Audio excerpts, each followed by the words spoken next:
Pertama kali memimpin sebagai manajer. Simak 3 pesan ini untuk memulainya. Mari kita simak videonya.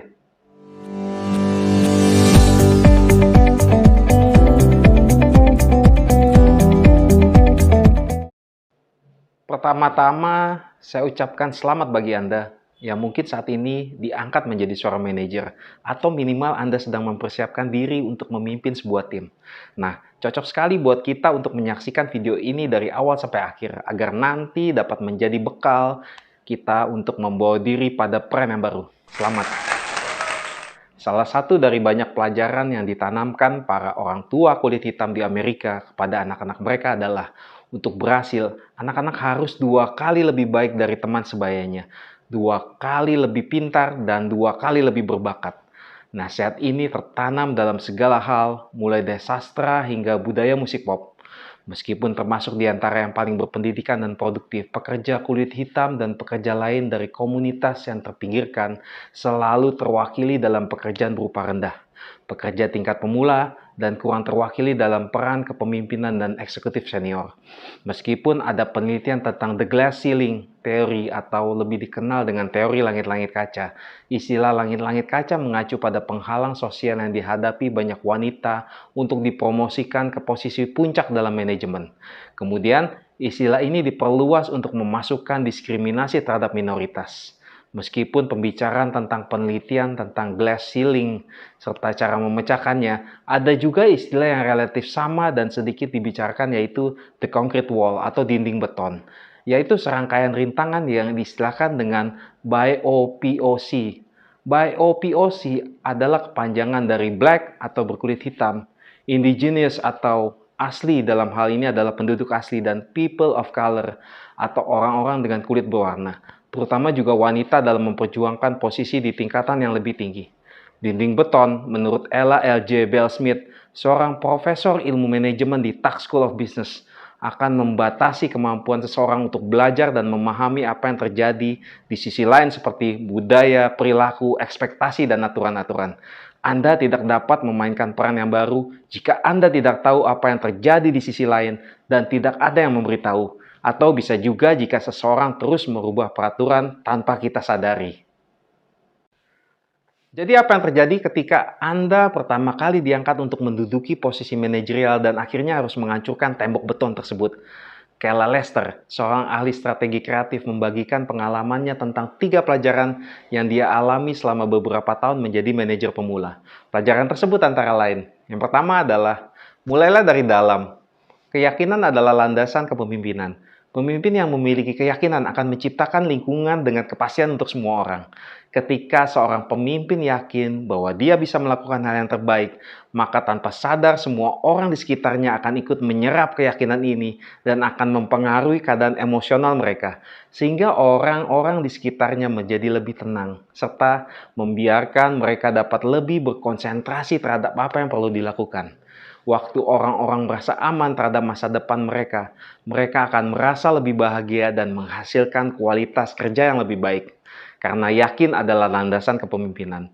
Tim bisa dengan percaya diri mengusulkan ide baru agar bisa menunjukkan keahlian pada pemangku kepentingan.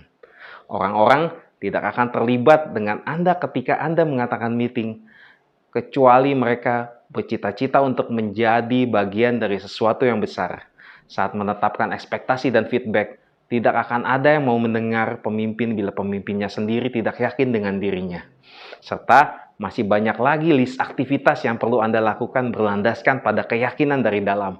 Ketika sebagai pemimpin merasa pada momen merasa tidak yakin dengan diri sendiri sebagai pemimpin baru, luangkan waktu sejenak untuk mengingat bahwa sesuatu yang membawa Anda berada pada posisi saat ini karena Anda begitu unik. Mungkin unik dari pengalaman, unik dari latar belakang, dari sudut pandang, dari pembawaan diri, ketangguhan, kemampuan beradaptasi, dan lain sebagainya.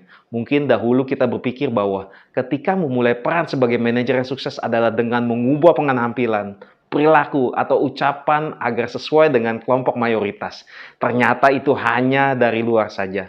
Pemimpin mendapatkan kepercayaan diri berasal dari kekuatan dalam diri kita. Kemudian kita dapat memanfaatkan ketangguhan, kemampuan beradaptasi, serta akal dan pikiran yang kita miliki. Karena kita begitu nyaman menjadi diri kita sendiri. Kita tidak hanya bisa mengejar peluang yang tepat, tetapi juga bisa menggali ide-ide yang diabaikan oleh orang lain. Tetapi apapun kisah Anda sendiri, gunakan kekuatan untuk membangun fondasi kepercayaan diri. Kyle Lester dalam hal ini memberikan kita masukan, yaitu bisa dengan meniru gaya kepemimpinan pada manajer atau mentor yang kita kagumi. Amati mereka, mintalah mereka masukan, serta menerapkan sifat-sifat yang sesuai dengan diri kita. Mungkin ini mengenai kecerdasan emosional, kerendahan hati, kreativitas, keberanian, integritas, dan bahkan tentang bagaimana gaya membujuk orang lain. Terakhir adalah rayakan setiap kemenangan Anda. Merayakan bukan dalam arti sesuatu yang besar dan mewah. Setiap kesuksesan membutuhkan langkah-langkah kecil untuk melatih kepercayaan diri agar bisa semakin nyaman. Pelajaran kedua adalah kita memakai istilah step back from the trees to see the forest, atau mundur dari pepohonan untuk melihat hutan. Pada saat di awal karir, mengetahui setiap bagian detail yang berlangsung terus dalam sebuah proyek adalah hal yang masuk akal. Meskipun sulit untuk melepaskan dan berhenti menggunakan keterampilan teknis yang membuat Anda menjadi kandidat yang hebat, tetapi bagi manajer harus membutuhkan dukungan, lebih banyak mendengarkan, dan membimbing orang. Saat menugaskan sebuah pekerjaan ke bawahan langsung, hindari dorongan untuk mengaturnya secara mikro. Beri mereka tujuan, tenggang waktu, dan harapan tujuan yang jelas. Kemudian, biarkan mereka memikirkan cara mencapai tujuan tersebut. Bekerja dalam tenggat waktu tersebut dan memenuhi harapan tersebut. Hal ini akan memberikan sebuah kebebasan ruang bagi manajer untuk mengamati. Perhatikan kekuatan dan area tantangan, motivasilah mereka, serta berikan dukungan yang mereka butuhkan agar bisa berhasil. Dengan melakukan tadi, Anda akan mendelegasikan tugas yang lebih bermakna pada setiap orang, sekaligus menciptakan kebiasaan feedback atau umpan balik yang berkelanjutan. Karena mungkin bagi tim kita mencari otonomi dan otoritas yang sama pada saat kita ingin melampaui istilah tembok beton tadi, yang membawa kita ke titik berikutnya. Manajer mendapatkan kenyamanan melepaskan kendali atas pekerjaan yang terlalu detail. Dan jangan sungkan mintalah bantuan pada saat Anda membutuhkannya. Ini mungkin sulit jika kita terbiasa melakukan semuanya sampai yang detail-detail. Pelajaran ketiga adalah kembangkan komunitas perusahaan yang berupaya meningkatkan konsep DEI. DEI yaitu D, diversity atau keanekaragaman, I yaitu equity, dan I atau inklusi. Konsep ini menggambarkan program dan kebijakan untuk mendorong keterwakilan dan partisipasi berbagai kelompok orang, termasuk dari berbagai jenis kelamin dan suku, ras, agama yang berbeda, termasuk orang-orang disabilitas. Perusahaan yang tertarik untuk menciptakan rasa memiliki, serta karyawan mempunyai persepsi bagaimana tentang penerimaan dalam kelompok tertentu. Kaitannya dengan konsep tadi, sebagai pemimpin baru ada baiknya untuk membuat sebuah komunitas. Komunitas itu seperti mencakup partisipasi dan kepercayaan individu pada sesuatu yang lebih besar dari diri mereka sendiri, menciptakan dan mendukung komunitas yang berkembang, keterlibatan baik secara kolektif maupun individu, membangun nilai dan norma kelompok, serta menghormati pentingnya dan tanggung jawab setiap individu untuk berkontribusi pada visi bersama. Bangunlah hubungan dengan rekan tim, lebih dari sekedar mengetahui masing-masing tujuan profesional. Hal ini tentang menciptakan lingkungan tim yang aman secara psikologis. Jadwalkan tatap muka langsung dengan bawahan Anda misalkan setiap minggu.